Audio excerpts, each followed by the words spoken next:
Eli Sharabi, who survived captivity by Hamas, visited the gravesite of the late Lubavitcher Rebbe, Rabbi Menachem Mendel Schneerson, just hours after speaking at the United Nations Security Council. At the site, known as the Ohel, he expressed gratitude for his survival and prayed for the hostages still held in Gaza. It was a deeply emotional moment for him, as he recited the Kaddish prayer for the first time in mourning for his murdered relatives. Sharabi was hosted by Rabbi Mendy Kotlarski of the Chabad Lubavitch World Headquarters. This marked his first time in a synagogue since his release, making the visit especially meaningful. A year earlier, his brother, Sharon Sharabi, had come to the same place to ask for a blessing for Eli's rescue. Standing at the same spot where his prayer had been spoken exactly 1 year before, Sharon was overcome with emotion, reflecting on the journey that led to his brother's return. During the visit, Eli Sharabi lit a memorial candle, placed a handwritten note at the gravesite, and prayed for the safe return of the remaining hostages, speaking their names out loud. He also received a special dollar that had once been given by the Rebbe as a symbol of blessing and protection. The gift was arranged by Cheney Coastliner, who has been supporting the families of the hostages since the attack on October 7th. The gathering at the gravesite was a moment of reflection, faith, and hope. For Sharabi and his family, it was a reminder of prayers answered and of those still waiting for their loved ones to return home. Red alert sirens sounded in Ashkelon on Friday after 2 rockets were fired from northern Gaza and were then intercepted by the Israeli Air Force, the Rail Defense Forces said in a statement. The IDF later sent an evacuation notice for those who are in the Al-Salatin, Al-Karama, and Al-Adda areas of the northern Gaza Strip after terrorists fired rockets from there. The Israeli Defense Forces has released intelligence and documents that confirm 6 Al Jazeera journalists in Gaza have ties to Hamas and Islamic Jihad.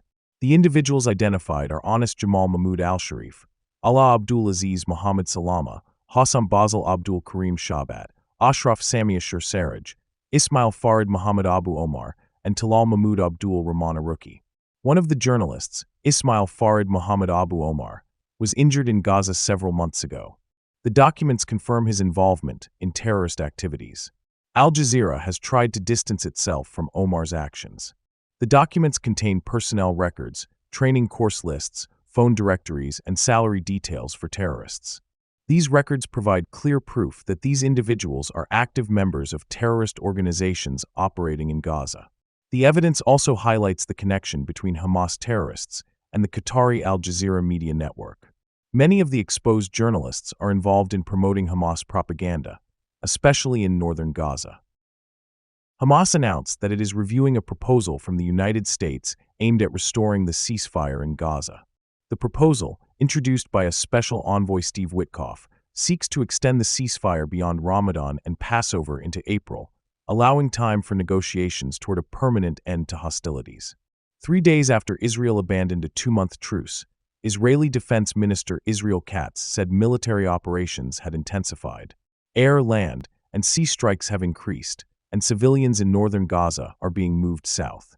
Katz stated that the military campaign would continue until Hamas released more hostages and was completely defeated.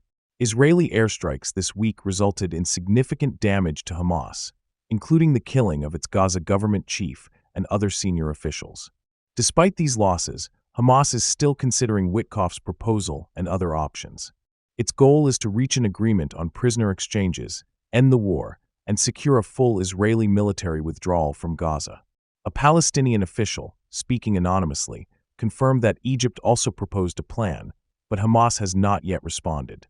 Egyptian security sources said their proposal includes a timeline for releasing hostages and a deadline for Israel's complete withdrawal from Gaza, with guarantees from the United States. The United States has reportedly given initial approval, while responses from Hamas and Israel are expected soon. The first phase of the ceasefire ended earlier this month, but Israel and Hamas could not agree on terms for the second phase. As a result, hostage releases were halted, and Israel resumed military operations. After 2 months of reduced violence, Gaza residents are once again fleeing as Israeli air and ground strikes intensify, leading to another disruption in aid deliveries. Katz warned that the longer Hamas refuses to free the remaining hostages, the more territory it will lose. Of the more than 250 hostages originally taken, Many remain in captivity as negotiations continue.